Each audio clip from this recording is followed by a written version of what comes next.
omuntu atakwagaliza si mwangu kutegeera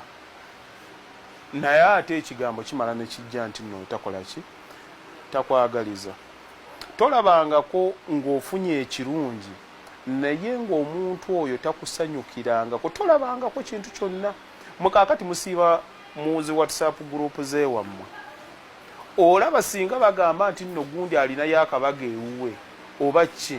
tasobola kikomentingako by the way abantu bulina obubonero kaakati obusobola obbalaga abantu naye nga mwefuula abatakola ki abatabula kati ffe tulina zifamire zaffe basiiba batulaba wano ku tiktok biki talikwata kantu ko n'agamba nti akasharing takisobola nti oba akakwata akateeke ku sitatasi ye waliwo omusajja naye ye tasobola kukakwata n'akasharing oba mu gurupu ewammwe tasobola yeno bigurupu bya family ennaku zino twabivaako tubitunulya butunuzi kuba osanga emiyaayu gyonna egiri mu family ne gye tumanyi gurupu zonna bazifuula za ddiini